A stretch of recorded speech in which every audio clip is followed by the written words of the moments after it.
Hello बच्चों, let's read the question. The question says which of the following gas is quite insignificant for the regulation of respiration rhythm. Question हमें पूछ रहा है कि इनमें से कौन सी गैस इतनी जरूरी नहीं है या किसी भी रेस्पिरेटरी रिदम को रेगुलेट करने, लाइक रेस्पिरेटरी रिदम के प्रोसेस जो होता है उसको रेगुलेट करने के लिए जो एक होती है ना गैस जो उसको एक्टिवेट कर दे उस प्रोसेस के लिए, तो वो नहीं है। इनमें से कौन सी गैसेस नहीं है वो पूछा है इसमें। तो क्वेश्चन को सॉल्व करने के लिए जो की कॉन्सेप्ट है वो है रेस्पिरेटरी रिदम सेंटर।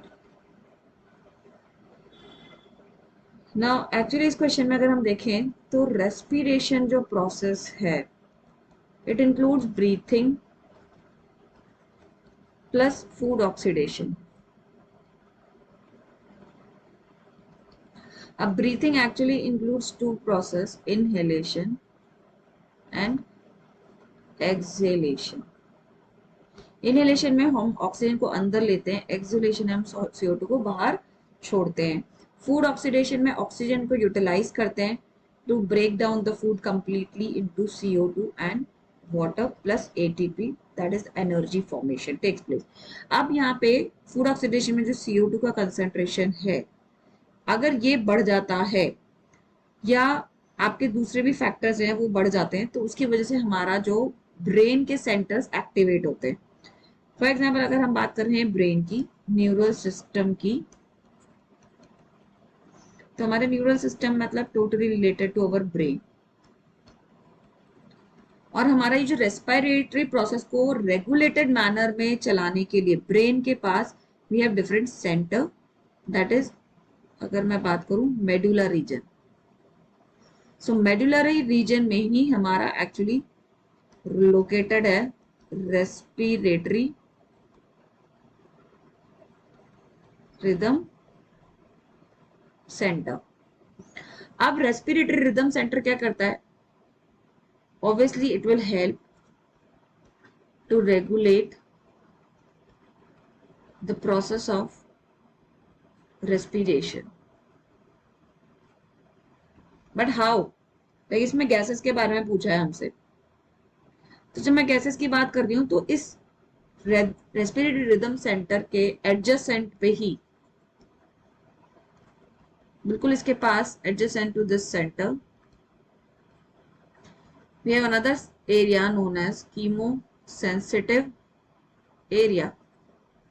अब ये कीमो सेंसिटिव एरिया जो है it is highly sensitive to CO2 and H+ ion. तो ये दोनों का कंसंट्रेशन अगर बढ़ता है, if CO2 and H+ ion increases, तो कीमोसेंसिटिव एरिया एक्टिवेट हो जाएगा।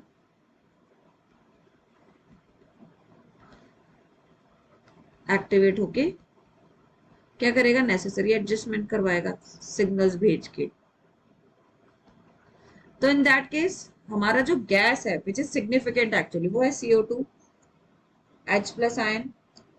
ऐसे ही अगर हार्मफुल गैसेस अगर हमारी बॉडी में इनहेल कर जाती हैं, जैसे मान लो the gases like carbon monoxide, sulphur oxide या नाइट्रोजन ऑक्साइड, तो these are also the significant gases जो हमारे रेस्पिरेटरी रिदम सेंटर को एक्टिवेट कर सकते हैं, क्योंकि ये गैसेस हमारे लिए यूजफुल नहीं है, उल्टा हमारे अंदर डिजीज कंडीशन क्रिएट कर सकती है या एबनॉर्मलिटी क्रिएट कर सकती है या ऑक्सीजन की कमी कर सकती है।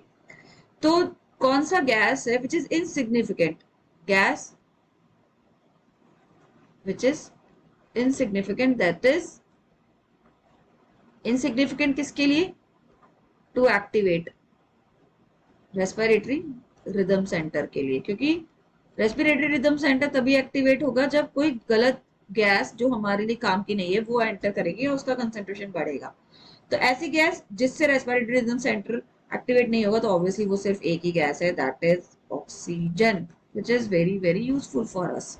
सो क्वेश्चन यही पूछ रहा है कि कौन सा gas which is not significant for regulation या for activating the regulation of respiratory rhythm.